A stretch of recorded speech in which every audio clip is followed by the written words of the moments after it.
Before we begin, two messages. What mobile platform do companies like eBay, NBC Universal, the Los Angeles Times, Razorfish, and PayPal use to build their cross-platform native applications? Titanium by Appcelerator. They aren't alone. There are now over 25,000 apps deployed by Appcelerator, which has been called the Rosetta Stone of app development. And you can start now for free. Just go to www.appcelerator.com for more information. When my company needed to develop a key mobile product, one that I was counting on as a new source of revenue, I knew exactly who to turn to. Macadamian. They delivered on time with incredible attention to detail, and I was able to get product into customers' hands faster than I ever thought possible. I've personally known them for 10 years, and they do make great products even better. Check them out at www.macadamian.com.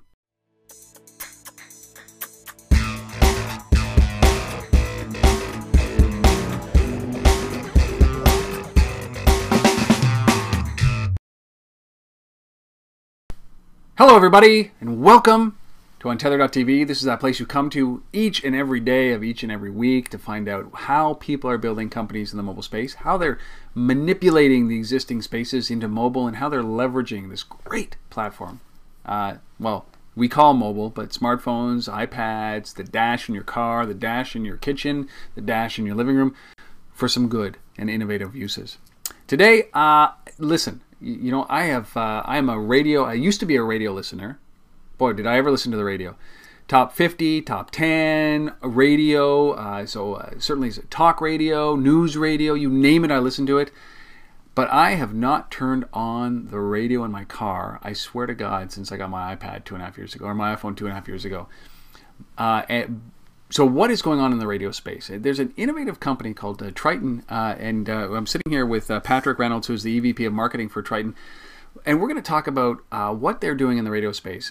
And I love this, and it's almost like I wish I was listening to the radio. We're going to get a perspective of what Triton is doing. We're also going to dive into that conversation about the future of radio and the way that we define radio and what is radio with all of these streaming services coming online with cloud streaming services like Pandora and such. It's going to be a really interesting conversation. I'm not even going to go into it anymore. I'm going to bring Patrick in and welcome him. Patrick, thanks, man, for doing this. Really appreciate your time.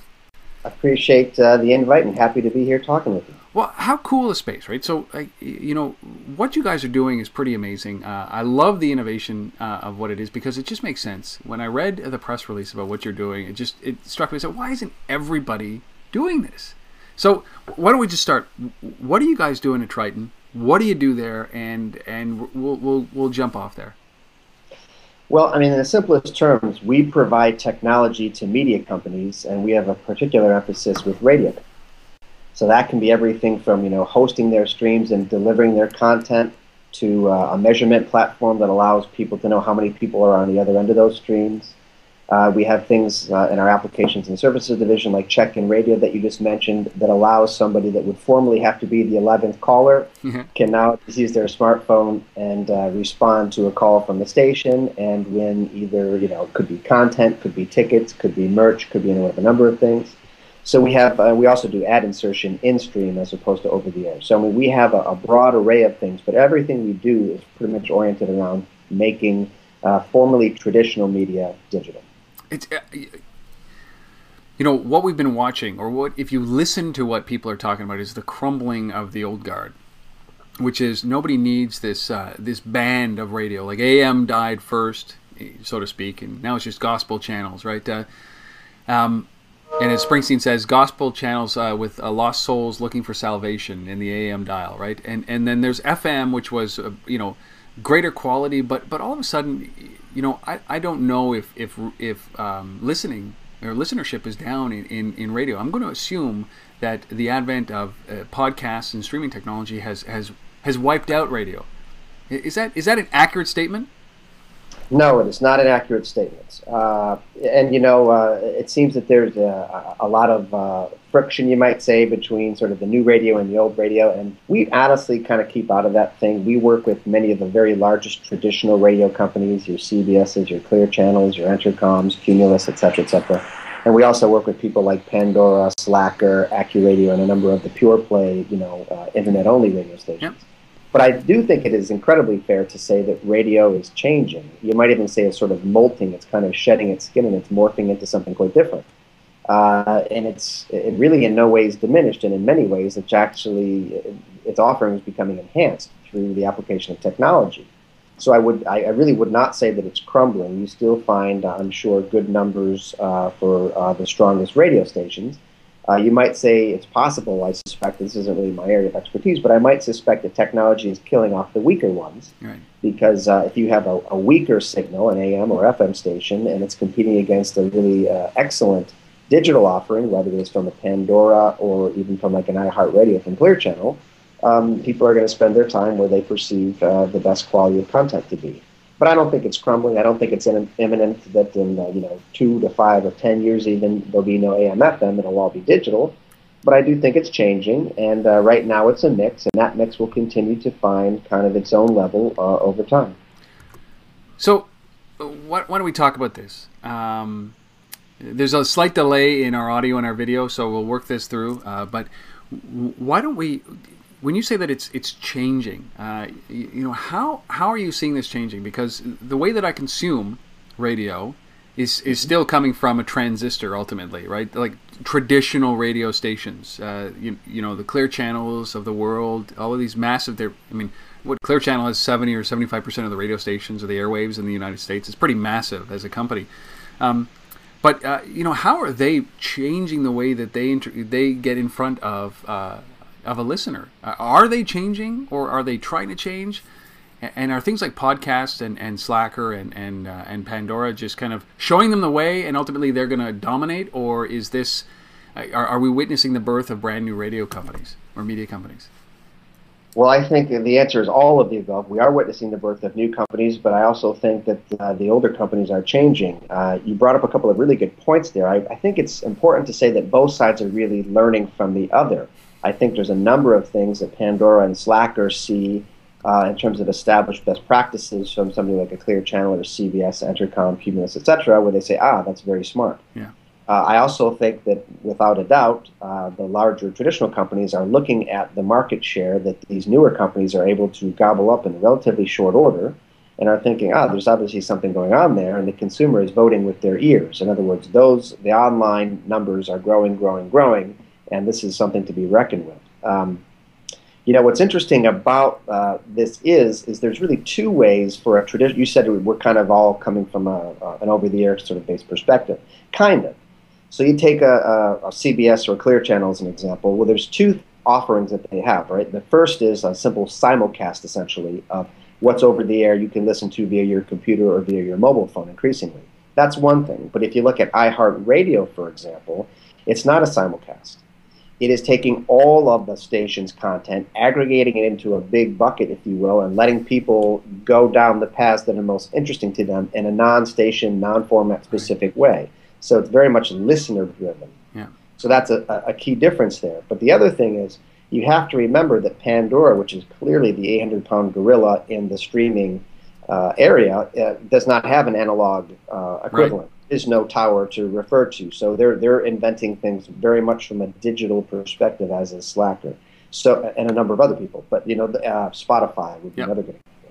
So, there's really a number of things there. It's not as simple as a unidimensional thing as radio was for decades and decades. It's now very, very multifaceted. And if you look at a Slacker or even a Pandora, north of 50% of their audience is being consumed via mobile. Yeah, it's crazy. It's an amazingly large number. Well, so let me put a different hat on here when we talk about this, because I'm of the age. I'm 41.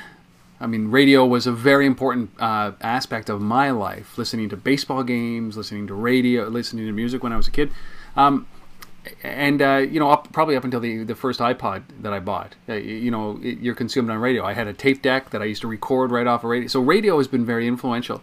But I look at this and I think, okay, Pandora, but at its heart, Spotify, Pandora, these guys, is it just not radio 2.0? What we're witnessing is I used to walk around with a transistor radio, listening to the radio station, And it was portable. I'd carry it with me. It was this small, right? It got smaller as I got older, but what we're really seeing here is Radio 2.0. It's just a different delivery mechanism. I don't need a tower. I just need a cell tower, ultimately. Is that what we're seeing here?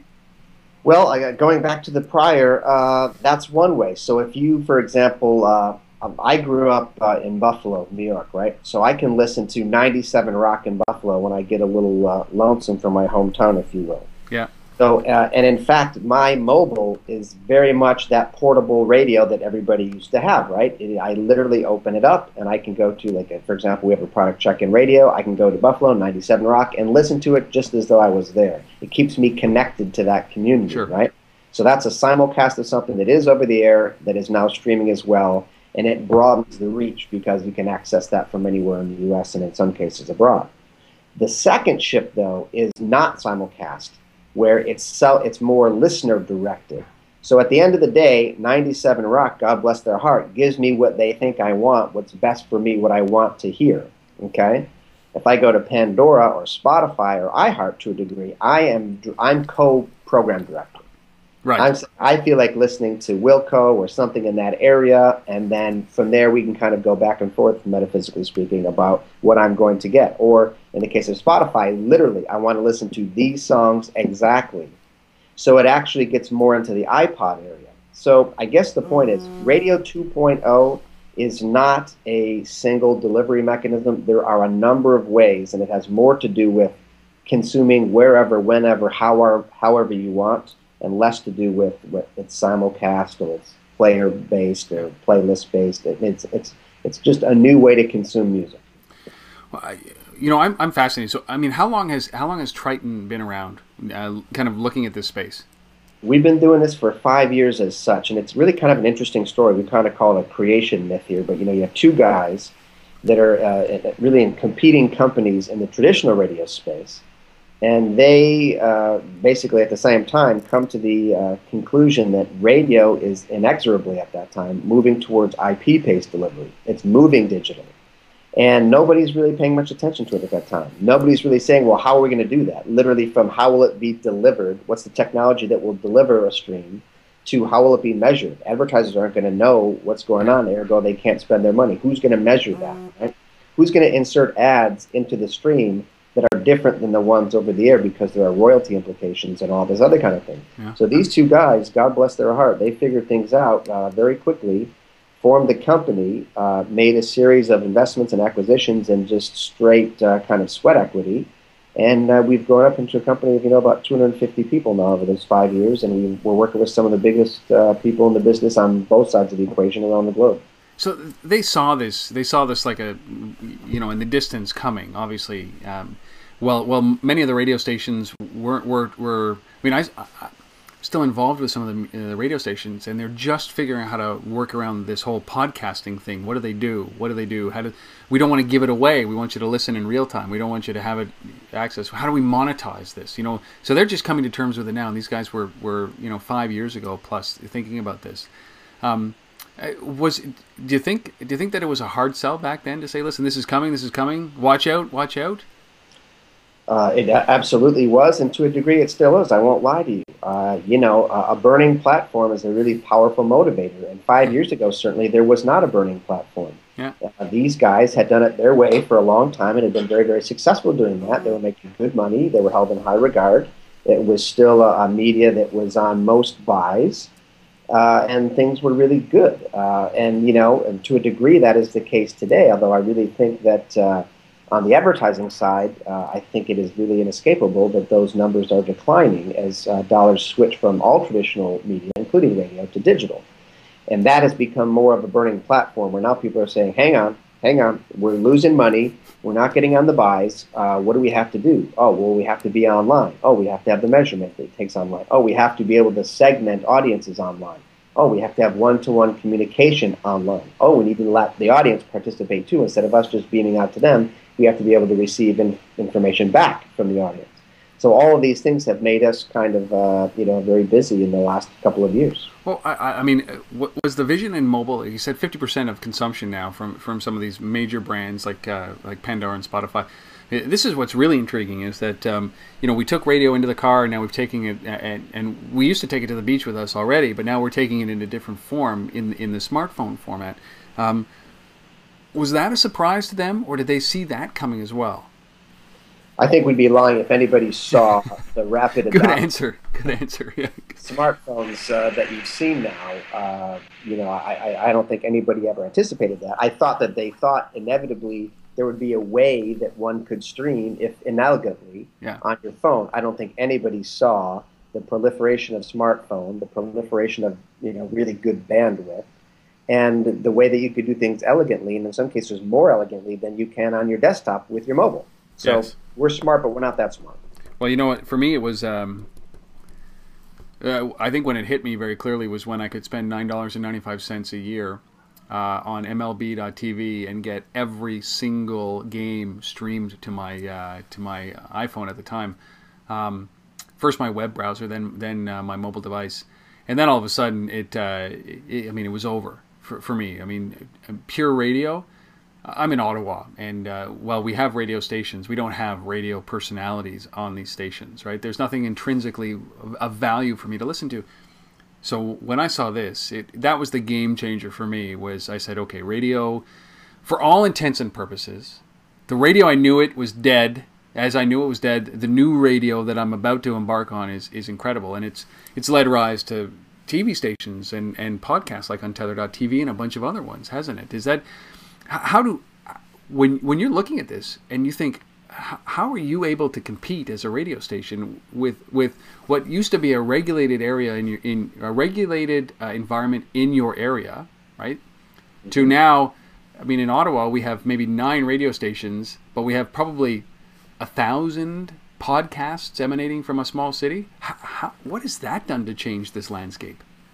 Well, Ottawa may be the exception. I can't speak to Ottawa, which is a lovely place, and I've been to several times, but I can't really speak to the radio scene there. But take where I'm talking to you from, which is Boston, as an example.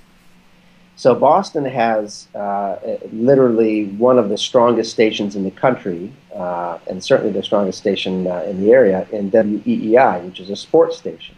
So they do have loads of personalities, and they talk 24/7, 365 about the New England sports scene.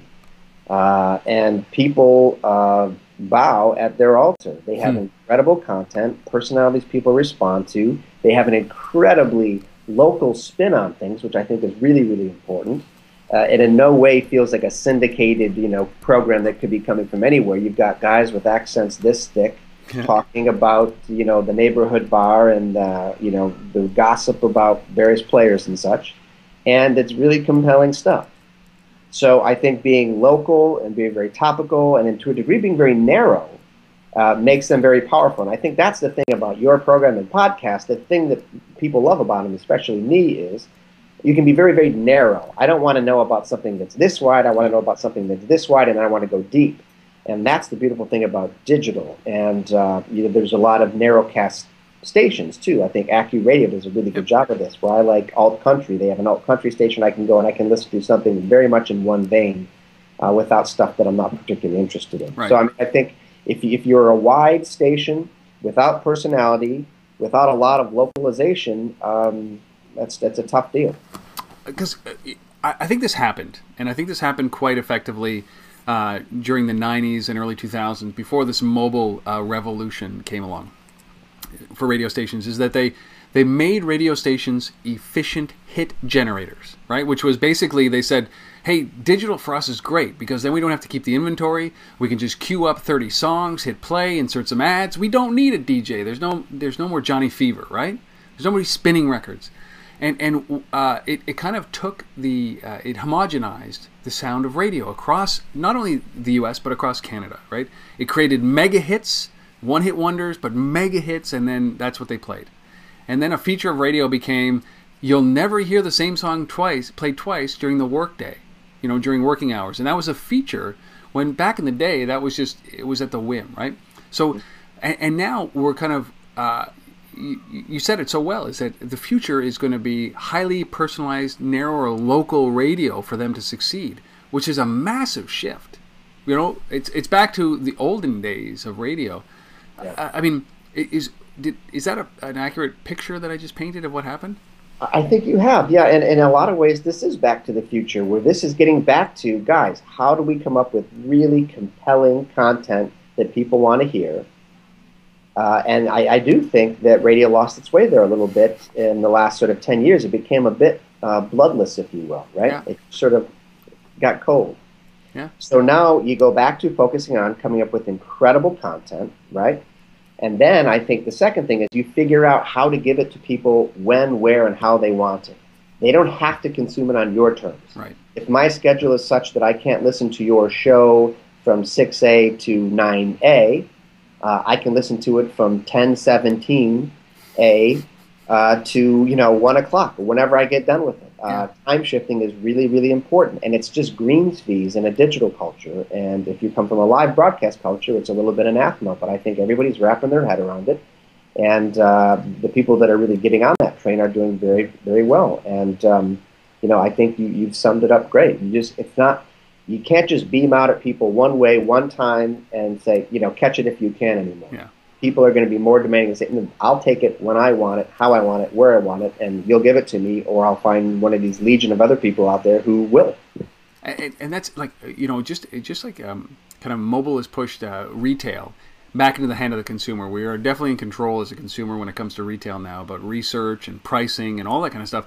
It's the same thing that's happened here. Is that, I used to be constrained by my geography about what I could catch. So you're a Boston. I'm a Yankees fan, right? Me too. Oh, good. You admit that in Boston? We're closed doors. Okay, that's great. Well, with Yankees, used to you be able to get like late at night WCBS 880, right, which is their flagship radio station. But I could get it on my AM radio if I held it up in a certain way, and I could catch maybe 3 innings before it would fade away. But gone are those days, right? So now the world is mine. So that's got to put the fear into some radio stations and embraced by others. But how do these guys turn this into revenue? I think that's one of the biggest things. It's a hurdle. It's got to be a hurdle. Well, it is and it isn't. It's all on how you look at it. That's a perfect example, right? So before that station, I think you said it was WCBS. Yeah. In Buffalo, I want to say it was WPIX, if I recall correctly. That may have been the TV station, but I did the same thing, rigging coat hangers to try to get. And that was the best you could do. Okay, yeah. Fast forward. Now you could listen to that game in all but HD quality from Los Angeles, San Francisco, South Florida, all parts in between, right? So inherently, you've widened your audience. You've exposed your content to a much bigger net than ever before. So that's a good thing, right? As you're driving audience, you're driving ears. And then the second thing, Noah, going back to this theme, is that radio provides depth to what was once just wide. So now you can check in, right, to the Yankees game, and if you say, who replaced Bobby Mercer in right field for the New York Yankees, you can check in with the answer. You can win merch, et cetera, et cetera. But I would call that indirect commerce. And here's what I mean by that. It's not necessarily something that the station can or even should sell. But what it does is it grows the engagement, which is an awful word, but it grows the quality of time spent listening that you have with that property, right? It proves that you're attentive. Yeah. It also is inherently social. So you can say, hey, I just won this, put it on your social graph through Facebook or Twitter, and now it goes, sideways as well. So again, it's you can reach a much wider audience, but with that audience, you can go much deeper and talk to them on a one-on-one basis, and then it's kind of like an hourglass, right? Then they can go and get apostolic on your behalf and say, hey, everybody tune into this station because they're doing blah, blah, blah, and you can win, or you can hear it, or you can get a free content, et cetera, et cetera. So, it is. I think of audiences, right? So you take a podcast like this, is that I've been doing this for 18 months. I have built up an audience, and it's been an audience that started with 0. When I put up my first video, I had 0 views. Mm-hmm. It was terrible, but I had 0 views, right? And gradually what's happened is I've increased my audience, but then I look at a newspaper with an established footprint and a radio station with an established footprint and listenership, and these guys have a huge advantage because they have an existing audience that's listening to this. Mm-hmm. So to be able to turn what they're doing into a into a piece, a mobile piece or a web piece, it would seem like this is a broadcaster's dream to be able to say, listen, okay, you've got an audience. Now what you've got to do is fill in the digital side. Is that what you're seeing, or is that no? It can be, and in other ways it's not. I'll be honest with you. So I'll give you, 3 people in the media space that I think do an exceptional job of what you just said. Okay. They are, in no particular order, ESPN, Discovery Networks, and National Public Radio here in the U.S. Okay? So they use the bully pulpit, again, of their broadcast platform to drive, awareness of all of their properties, online and offline. But they do an absolutely fantastic job, all 3, of what we said earlier, which is taking their content and packaging it in ways that is appropriate for the delivery mechanism in the audience. So they have sort of one set of reporting, one story. You can do that download as a podcast. You can watch that live on the television. They talk about it on their radio. They have, blogs about it. I mean, and it's basically doing one thing one time and then just sort of spinning it different ways for different channels. And they extend their content so brilliantly, I think, those 3. So they actually do exactly what you just described. They have this bully pulpit. They've got a big brand. And then they can say, hey, check out our podcast. Check out our website. Check out our live streaming. Check out ESPN4. Do all these things, and it's really powerful. Now, the converse of that, though, is the very traditional station or media property across any channel who has been very successful over a number of years, done a lot of good things one way, and I would just put this under the heading of muscle memory is a powerful thing.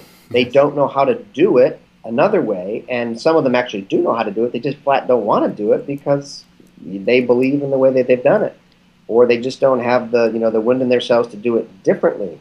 And I guess the third component to this is consumers also get a vote in this. So if you have been known for 50 years in a particular way, so I'm making it up, let's say the Wall Street Journal, you're a very traditional, conservative, financially oriented newspaper. To come out and say we're cutting edge, left-wing podcast is going to be a bit absurd, right? You can say it, you have the bully pulpit, but nobody's going to believe you. You are what you are at the end of the day. So that's another thing, that a lot of times these bigger companies have a massive overhead, a massive brand image in place, and it's hard to steer a ship that big. I often don't think about that aspect of it, because audience is audience, right? And there would be, what you're doing is you're changing behavior, consumption behavior on the listener's side. Is that I come back to, if I was trying to explain to my father that, listen, okay, you go to a podcast, you go here and you download this podcast, and then it would be a challenge. It's better just to let him listen to the radio or whatever he listens to. But you guys haven't given up on terrestrial radio, have you? Because the product that you guys announced at the beginning of October was this head scratcher that said, well, why aren't people doing this more often? Which is, for contests and checking into the radio station based on your proximity and the contest that's run, to be able to check in to say, listen, yeah, I'm interested in winning that, without having to call in and be. So, I mean, when I saw it, it made absolute sense. And I had that moment where I'm like, wow, why didn't I think of that? Right? I'm sure everybody did. But what were you seeing out there that, first of all, what were you seeing out there that made you jump into that? And then the second thing is, what are the radio stations, when you go and pitch this to them, what are they saying about this? Well, they're saying much like you, like, Doug, why didn't we think about it? That's the answer, right? I mean, it's a fairly near-in idea, for sure. Yeah. But I think there's a little bit of a fixation, frankly, if I'm being very honest with you, on shiny things in the digital world. Yeah. I would say this is very much an evolutionary thing. It's not a revolutionary thing. We look for an opportunity where, through technology, we could take a current business process that was a little bit kludgy for both the publisher and the listener, and we simplified it and made it just a little bit more robust, a little bit easier, put some sort of tentacles on it so that it had a few more bells and whistles than you could in an analog world. And they say, yeah, that's a dumb, simple prospect. Let's just do that. I mean, it makes all the sense in the world, especially when we're giving it away literally. So, I mean, it's just a way to employ technology to make a business process just a little bit better for all parties. But it might be so simple. But these are the things that that resonate with people. It's that next step. So a lot of times as technologies, it is shiny. Look around me, all I see are shiny things. But it's we often overlook the idea that's right in front of our nose, right? That's right here that our eyes just can't see. And this is one of those ideas that it just shows. Look, you got to think about next steps, not grand vision. What's the next step that you can do to engage with an audience? I know engagement is tough, but to communicate with them, to reach out to them, or to get them to identify themselves, saying that I'm actually actively listening. You know that maybe on the 11th caller you got 11 listeners. Right. So well, I think you have to do both. Really, you have to you have to pick the low-hanging fruit, and as well as you do have to dream big plans, and you have to have longer-term vision. But I think one of the great things about radio, and we try to work with them on this, is they're pretty good listeners. They get a lot of feedback, and when they say, "Hey, this is a pain point," let's just go ahead and bang that out and fix that. And while we're working on sort of reimagining some other things. Well, so how does mobile from this point impact the radio? I mean, is it, there's always bandwidth constraints or consumption concerns around bandwidth. I mean, I know certainly for me it was, if I listen to a full baseball game, on a 3G network, what's that going to cost me ultimately at the end of it? I mean, if I listen to every game, how much is this going to cost in bandwidth consumption? Whereas radio ends up being free, but the first time I have an order now when I get into my car. First I put my my iPhone, hook it up to my Bluetooth piece, and I if I'm listening to a podcast, I'll throw on a podcast. The second thing that I do is I might go over to twit.tv, Leo Laporte's channel, and see what he's broadcasting live because it's relevant to me. And then I might listen to some music, and then I might listen to some silence, and then I might remember that there's a radio attached in my car, and then go to my radio. So I mean, how does mobile really? I mean, how do these companies transition to mobile, and what do you think is the broad play for these guys? Where does radio go from now? Well, it's a very good question. There's a lot of different perspectives on it, but I think what's really critical is that we think of mobile as the way to deepen relationships with audience. The marketing landscape or the advertising landscape, in many ways, has been really clear cut. Yeah. Okay? So advertisers have taken anything that people used to like and made it all but unwatchable or unlistenable, right? So one of the major issues that we have with terrestrial radio is you'll have these giant radio blocks, where there's 3 minutes where you can go grab a soda, grab a coffee, go to the bathroom, and come back because there's nothing on there that you want to hear. And television has had the same thing, and I actually think that online vis-a-vis display is arguably the most egregious case of this, where it's just it's interruptive marketing at its absolute worst. And so I think the worst thing that people could do would be look at mobile as this untapped Arctic shale or whatever they call that, where we can just drill, baby, drill, and just jam ads in there, and eventually people will learn to hate that too in short order. But what I think it's great at is delivering content and really creating a dialogue with your audience. Mm-hmm. So for example, hey, if you heard this song, check in here. You check in, maybe you get some ringtones, maybe you get song lyrics, maybe you get tickets, maybe you get merch. Here's something that you can spread to your social network. It shouldn't be about selling, advertising. Yep. I think if we think of different ways to use the mobile, say, I'm traveling, I'm in Saskatchewan, and I see that the Tragically Hip is playing here because it's got a local know-how that I don't have. Yep. I'm going to check that out. So if you look at it as a way to deliver actual consumer benefits and not just as an advertising platform, I think what you'll find is indirectly it's going to grow your sales because your audience is going to grow and grow and grow. And it's low-cost growth, right? Because largely the audience is growing itself by people saying, hey, this is a great station, or they deliver great content. This is really cool. Check-in radio is really cool. I can go to a concert and I can upload video and pictures and stuff from the concert that maybe a station sponsored. We have a product that's really cool coming out right now called Digital Ivy that allows for user-generated content to be uploaded via mobile really simply. So I think there's a lot of things that people can do to have dialogue with their audience that does not have to be inherently commercial in nature. That is going to be a really, really good thing to both grow audience, but really strengthen the bond between a media property and its audience. And I hope that everybody thinks of it at least partially in those terms, so that this is a really robust platform that we can really build off of for a long time. And I want to shift it to really about helping or facilitating these radio stations or content producers to actually to make some money, because ultimately that's what they have to do in order to stay in business. I mean, maybe guys like me who do this as a hobby don't, right? I mean, I'm not looking to monetize this and jam it full of ads, but I think about this very much around. So once I've got listener engagement, right? So they're coming back and forth with me. Okay, so now I've got to figure out, okay, they're an audience. I know my audience type. I know who they are. Now I've got to match it with something that allows me to generate some revenue. So I'm on the road. I've got my radio. I mean, it's true. I was in California and I listened to an Ottawa radio station to get some news. I was gone for a long time. I wanted to get the news. That kind of stuff you can't do. But because I'm over there, I mean, how do these guys leverage that and an audience building exercise like this and generate some revenue from it?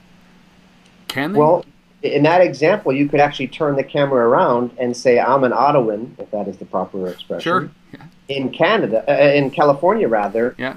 Rather than just going back to Ottawa for your content, you can say, okay, but I don't know my surroundings here. Let me use the localness of radio to help me kind of navigate this area. And by the way, there may be a terrific restaurant or a coffee shop 4 blocks from where you stand, because we have your mobile, and it is not at all inconceivable that we could, though, despite what I just said prior, deliver you an offer via mobile to go check that out. And that is a way to tap into extremely hyper-local dollars that is really not doable if you're advertising to the entire Los Angeles DMA. It's just not cost-effective for the local coffee guy or local pizza guy. And conversely, if you are listening to ads only from Ottawa, doesn't really help you a ton if you're standing in sunny California. No, it doesn't. So this hyper-local door that gets opened via mobile is going to be a really powerful revenue generator for sure in the not too distant future. So do you see ad mediators or intermediaries that actually say, listen, when you're broadcasting on this, through a mobile device, we'll give you rev share so that we bring us under the umbrella. So you Ottawa company, or you California, or radio station, or you California, or wherever you broadcast, but we're not going to do local display. Or local ads. We're going to do proximity based advertising, and you kind of build up that Google AdWords type of business around radio and geolocation, and based on time of day and weather and all that. That's where we're going, right? That is where we're going, and there's some people that are actually well down that path right now. I think the really, it's kind of a heady distinction, but it's critical. There's no more critical distinction to make in terms of the monetization, from my perspective. Forever, the whole industry has been built on buying stations. Yeah. Okay, so you buy WXYZ, and you get all of their audience. You don't want all of their audience, but you get all of their audience. Okay. Yep. In a digital context, you're buying audience, not stations. In other words, if I'm listening to WABC versus WXYZ, I'm still me, and it's not fundamentally different how I'm consuming that, right? So you're buying me. If you want people that are 40 to 45, living in Boston, males, you should be buying me. Whatever I'm listening to, it doesn't matter. So the shift is going from buying stations, which has a lot of waste, to buying audience, which is very, very precise. And we can do that through mobile because it has so much DNA attached to it in terms of who's using it. I mean, it fundamentally alters the way that these companies, or that media is consumed and that radio is broadcasting. because you're right. I just envision when I check into a contest. So hopefully you've pulled over or you're not driving your car, but you check into a contest, and it would be somewhat overwhelming. I would assume that you would be, because they've checked in. You've now got not just you're number 10. You're number 11. You got one guy. Say there's 100 people that check in. You've got 100 people that have identified themselves that are marketing opportunities ultimately further down the road. So it really is a fundamental change in behavior for the radio stations and the consumers as well, and the listeners. And the agencies. And the agencies. Well, we haven't even talked about that. They're a really important part of this equation, where we've got publishers that are over here, we've got audience that's driving a lot of change here, and we have to make sure that there is a really straight line between publisher and audience, and right in the middle of that is agency, because they have to understand both vantages really, really clearly. So if they're kind of over here, we get a disconnect where either the space is being undervalued or it becomes too complex because we're using an outmoded process. Right. So we have to just make sure that all those things line up very, very straight. So how do some companies, or how if you're in mobile, or you want to leverage mobile in your a radio station or a podcast, I mean, what kind of advice would you give somebody who is trying to develop an audience through these mechanisms by building a deeper relationship with these guys? Do you walk them through a process? Is there something that you can impart on some of the folks here? Yeah, I mean, it's a bit of a long answer, but we would sit down with them, try to figure out their business goals. So, for example, you said, I'm not trying to get rich off of this deal. Well, there are people. I lied. I totally lied. I'm totally trying to get rich off of this, right? That's very Canadian. That was the humble, exactly. Money. I don't know what happened. I don't need it. No. Some people that are more overtly capitalist than you, let's say. Yeah. So we try to get to the root of that, right? And then we figure out what their objectives are. Then we would basically say, let's make sure that you are leaning into and leveraging the channel for what it is. Don't take offline best practices that you may know from another life or a current life and just assume that they translate to online. Very often they don't. Yeah. That's the first thing. The second thing is we make sure that, again, you are giving up the content that your audience wants in the way that they want it, not necessarily the way that you want to deliver it. Mm-hmm.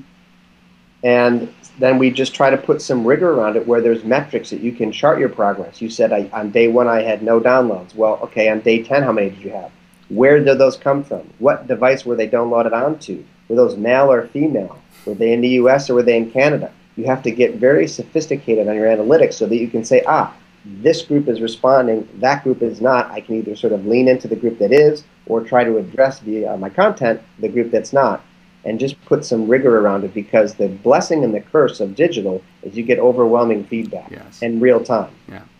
In many ways, offline is just a hell of a lot easier. I'll be honest with you. Say, I think it all worked great, and let's just assume that it did and go grab a drink, Exactly. You get digital, you have all this stuff in very short order that says, that worked great here, but that didn't work at all, and you have to do sort of constant course corrections. So how would a radio station adjust as often as they need to? I mean, that's one of the things. Agility is key here, isn't it? You don't want to over-adjust or jump too soon or move too fast, but there's got to be a way to say, listen, that didn't resonate. Okay, we'll adjust course. But I'm doing this with a $150 mic, Skype, $200 camera, and a MacBook Pro and a bunch of other equipment. But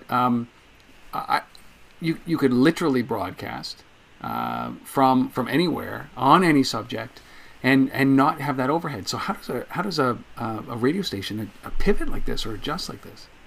It's tricky, and the nimble do, and they're doing well, and the more sort of complex organizations, I think, struggle with it a little bit more. I mean, I think that to sum up this whole thing is that the people that are embracing mobile and social particularly uniformly are doing the best. And the reason is those pivots are not being driven by the ivory tower. Those pivots are being driven through dialogue with audience, which is something that both social and particularly mobile give you.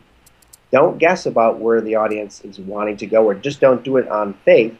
Get feedback based on either data feedback, nobody's doing this and we wanted them to, or literal feedback. Hey, what do we think about this? Form communities. Let everybody participate and get a vote, and you'll really get a better sense of the pulse of your audience. So, okay, so we painted a really great picture for this because, I mean, we're talking about Radio 2.0, Radio 3.0, just a different delivery mechanism. You know, some are still going to be over the airwaves. And I think, you know what?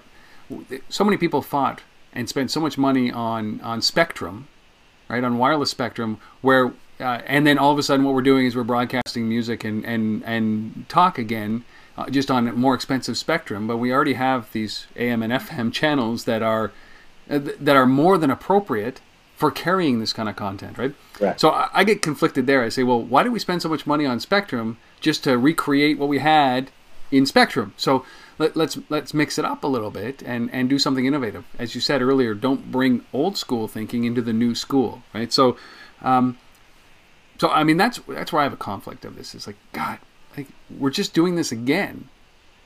Let's do something different, which is what appealed to me about the way that you guys took this very simple approach about checking into contests. But what future conflicts are we going to see? You know, what's going to be a barrier? What are we going to? How is this going to resolve?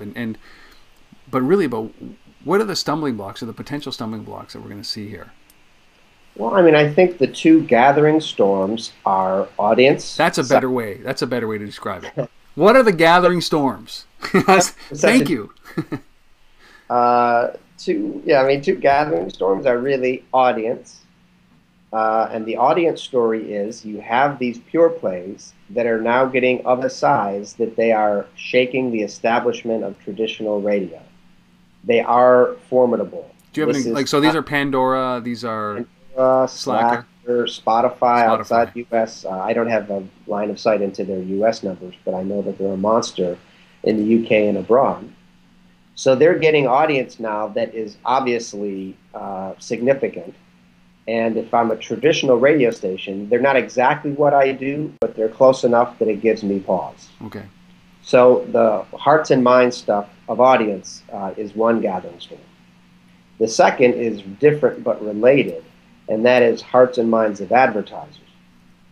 As those guys, because they have demonstrated audience, because they have things like audience segmentation where I can do men only, or I can do a certain age only, or I can do a certain zip code only. Right. I have much more sophisticated tools in many respects in the digital world versus a traditional. I'm now going to get potentially a disproportionate share of the dollars, which is really where the rubber meets the road, right? So if I used to make $100, nudge, nudge, wink, wink, as a traditional radio station, and I'm now making 80 or 70, and the forecast for next year is 65 in certain cases, I've got a problem. As you said earlier, I've got a huge overhead, I've got a large organization, I've got lots of mouths to feed. What do I do? Whereas these guys are much nimbler, they are much quicker, they are much less encumbered, they are often cases financed in a very different way than I am, and they're ready to lock and load, and they can make pivots at a moment's notice. So those are the two things that I think are that bear watching over the next months and years. As we see in kind of traditional television, cable television. Yep. As we see in the traditional print industry, I mean, and now we're seeing it obviously in the radio industry. These industries are being uprooted, being turned around, disrupted, whatever you want to call it. This is happening, and it's happening at a rate that is quite considerable. It's caught them off guard. But when I look out and I see ABC and CBS and NBC, these guys aren't going to disappear.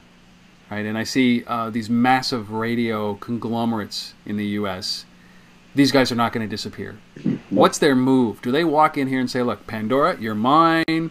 Slacker, you're mine"? Like, do they start arming themselves? Do they go out and are they going to be forced to buy or at least try to buy Spotify? Do you see that coming down the road? I certainly see continued M&A. Yeah. You saw Clear Channel buy a company called Thumbplay, and I think we was instrumental in their iHeartRadio platform. I think there'll be more of that. I don't know necessarily that it's going to be a traditional radio station buying a digital station. whether to have an enhanced product suite or addition by subtraction, if you will. It could be somebody like Google that's going to come in and buy somebody, like Spotify. I'm completely making this up, but it could be a technology player buying what's another technology player to really go in for a kill shot on the weak ones. Yeah. That's a possibility that you could see out there. And at the end of the day, we really don't care because they're all God's children in our eyes, and we're working with everybody. And we just want, the people that want to aggressively go after the future rather than looking back at the past, we want to be friends with and do business with. And we have some of those in each camp. We have some of those that are pure play digital, and we have some of those that are very progressive traditional radio guys, and we work great with all of them. It's pretty incredible when you think about that. Is that it's going to come down to audience development and growth, and you know what? I mean, obviously, this is why Google looks at Hulu. It's a distribution company. It's the way Google would look at Spotify, because it's just another avenue, a cheap avenue to get ads out to their audience, done in an effective way. So, yeah, you're right. This is a pretty interesting time to be a part of this, isn't it?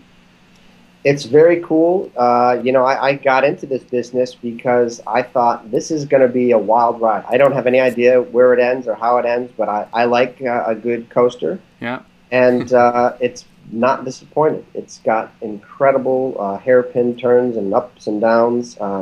It's a blast. It's full of really, really interesting, smart people on all sides of the equation. And, it's been nothing short of fantastic so far. And I think it's just actually getting heated up now. And I think this year and next are going to be, really wild times. You know what? I couldn't agree with you more, because when I look out at the mobile horizon and I think about what, people ask, they say, what does it mean in mobile? And I say, well, at some point it's not going to matter. You're not going to use the word mobile. It's just going to be, you're going to consume content. You're going to consume different kinds of content: video, audio, print, digital print, directions, coupons, money, all that kind of stuff. So name an industry that is not going to be disrupted by this. And I think that when a step technology comes like this, you see massive change in stable industry, and that's what we're seeing right now. This flux. Everybody's kind of trying to figure out what's going on. Nobody knows the way, but they got to try everything. They got to try, or else they're done. You do, and the other thing is you don't know that this is the last wave. Oh, much the same way that nobody really saw this kind of 4G world that we lived in even 2 or 3 years ago. Yeah. Everybody's certainly trying to get up on their board and ride it as long and as hard as they can, but you honestly don't know that there's not a meteor type of technology that's right behind it that makes you about face and go down another path, which is what is so awesome about this. You do the best you can with the information you have available at the time, and there's certain underpinnings, sort of foundational strategic things that if you do correctly, you don't get caught completely unaware. But exactly. you just have to ride it, and technology is just ever changing, and you just go with it. It's pretty. I love it, and what a great way to finish off. Is that it is an absolute joyride that you're on here, and you could be at the pinnacle of success. And then turn around and realize that everything that you've built, that entire mountain that you built and you're standing on top of, is crumbled before you, right as you're reaching the apex, right? And you hope that doesn't happen, but it's certainly happening to a lot of industries today, a lot of companies today, and it's because of a little disruptive thing called a mobile device. It's just kind of crazy. Who knew a phone would have this power? Not me.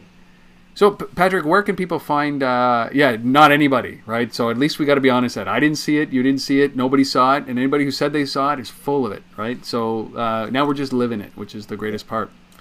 Where can people find out about you guys? What's the best way? www.tritondigital.com. TritonDigital.com. And site, and there's ways to contact us. There's demos and all kinds of things who we work with and all that kind of good stuff there, but we'd love to hear from you. And you guys are a 250-person organization out of Boston. We are spread throughout the world, actually. Okay. There's people from Los Angeles to Boston in terms of west to east in the U.S., everywhere in between.